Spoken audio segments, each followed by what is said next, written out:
What's going on, ISO gang? It's ISO Joe, and I am finally back with another YouTube video. And in today's video, I'm going to be talking about, honestly, the collapse of the Philadelphia 76ers. So, I don't know if you all were paying attention to the game last Sunday on Mother's Day. It was Game 7 of the Eastern Conference semifinals between the Boston Celtics and the Philadelphia 76ers. So yeah, I mean, it was a competitive series. Jaylen Brown, Jason Tatum, really going at it with the MVP, Joel Embiid, and James Harden. And honestly, you know, I was thinking going into Game 7, Boston was probably going to take it because, I mean, they had home court. It was looking like it was wraps for them. But I was not expecting Boston just to blow Philadelphia out of the water. I mean, Jason Tatum to have a 50-piece, Jaylen Brown to have 25 plus that game. I just wasn't expecting him to go off like that. And I don't think Philadelphia was either. And the sad part is they really didn't get much from their MVP and Joel Embiid. Like, I know this guy has begged and pleaded, and it was deservingly so. But I do think there were some factors behind the scenes that probably, contributed to Embiid getting the MVP. I mean, because so far Jokic has looked like the MVP, especially showing up in playoffs. And I know it's a regular season award, but Jokic so far, he's looking like he's on track to win his first championship. And we'll see how all that plays out in this upcoming series against the Los Angeles Lakers. But yeah, I mean, it just doesn't look like at this point for Philadelphia that they're ever going to get over the hump. I mean, this is Doc Rivers' third year as the head coach of the 76ers. And each time it's always been something, and it's always been in like a Game 6 or Game 7. Now, the first stint that Doc had, they ultimately just collapsed against a surging Atlanta Hawks team. A team that people thought were good and can make a little bit of noise, beating the New York Knicks. Okay, get past the first round. That's expected. But they weren't expected to beat, a championship caliber team in the Philadelphia 76ers.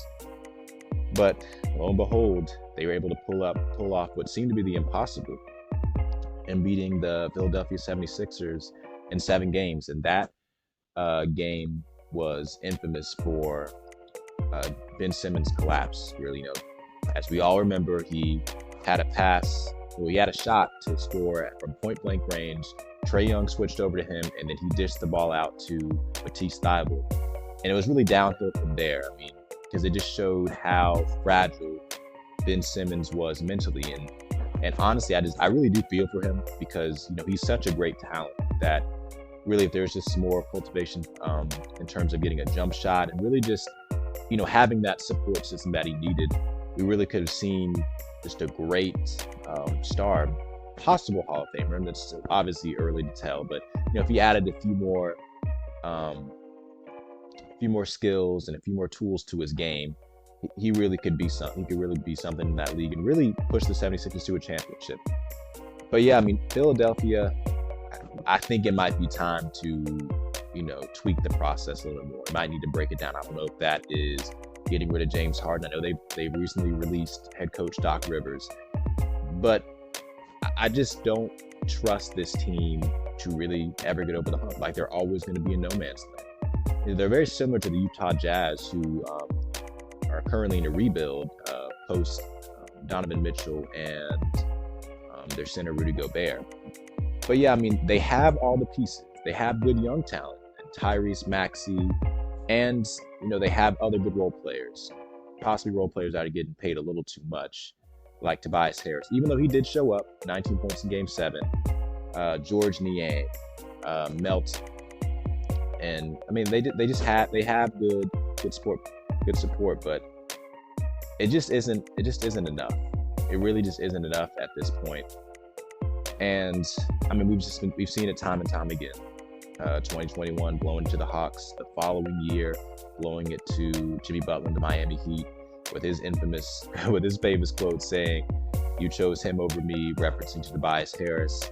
I mean, the 76ers have really just been, in no man's land for the past 3 years. And I know since a lot of head coaches during this time period the short time period, have elected to fire their head coaches if they haven't gotten the results they wanted in the past. It really has been a short time, like 3 years. Like the one that surprised me the most was Coach Budenholzer, Budenholzer for the Milwaukee Bucks. I mean, just 2 years ago, they were the NBA champions. And so it was a bit surprising for them to be so hasty, what seemed to be such a hasty decision to let go of their coach.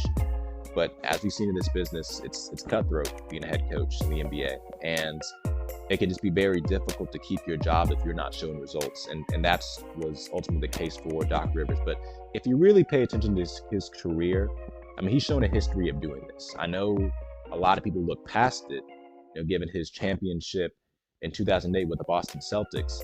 But if you talk to some of those players on that Celtics team, and really just prior and before that, like Doc Rivers really hasn't been the guy to get his team over the hump, and was blowing countless leads, like the 3-1 lead when he was in Orlando, 3-1 lead when he was with the Clippers, blowing 3-2 leads, and then in the bubble, blowing a 3-1 lead against Denver. Like, you've seen the collapse of Doc Rivers in the past, and he unfortunately showed this again with Philadelphia. So honestly, I'm not really sure what direction Philadelphia goes from here, because I know there are just some rumors on where James Harden may end up last year. I know there's been some talk about him returning to Houston, but you just never know, because obviously those are rumors. Nothing has been confirmed yet.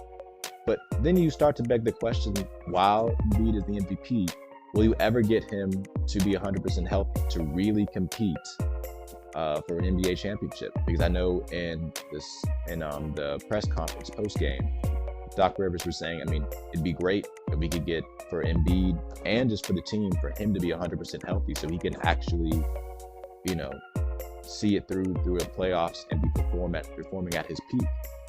And since we haven't seen that, it's like we haven't really gotten a fair shot, which is fair.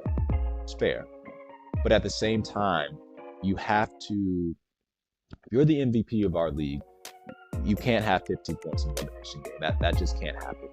And to make it look even worse, like you can't try to use, we need more help outside of me and James for us to really compete. Like, it's one thing if you do how Giannis had at 38 in a game 5 or an elimination game, but you can't have the two players you reference, you and James, cannot have a combined 24 points and then get up in the press conference and say that everyone else needs to step up. That's really bad for team rapport. That's really bad for morale. And like, that's just not what you want to do if you really want, your team to really grow from this and really get better from this. So, I think Philadelphia is really going to have a lot of decisions to make this summer. I think because when we've seen that James Harden showing slight commitment, taking a pay cut to stay with Philadelphia because they can show that because he can see that they're trying to build something there, which, again, the whole moniker, trust the process. He was trusting the process, but, I just don't know if that process will ever end in a nice way, in winning a championship. I just don't know if it'll end that way, because Boston's not going anywhere. Miami, for a spell, is not going anywhere. For a stint, still won't be going anywhere. Milwaukee's not going anywhere, even though Giannis's future is still kind of in the balance. But those teams are still going to be there. Like, they're still going to be competing. And even Cleveland or Brooklyn could be a wild card for them, just giving them some trouble. Like, you can't get complacent. And I feel like even if they weren't getting complacent, like, they just were not prepared for the moment. And to make matters worse, you got Ben Simmons trolling them by posting their blowout on social media, which that's a whole different issue. And, I'm going to talk on that as well. But yeah, Philadelphia's really got to figure something out, because I don't think the problems stop at Doc Rivers. I think it is an organizational thing. I think it's a team thing. I think it has to be more than just a voice on the sidelines to really inspire and, pull this group to hopefully winning a championship. But please comment down below about what your thoughts are, where you think Philadelphia is heading from now. Is James Harden going to be out? And what do you think this team is ultimately going to look like next year? Thanks for watching, and I'll see y'all later. Stay tuned.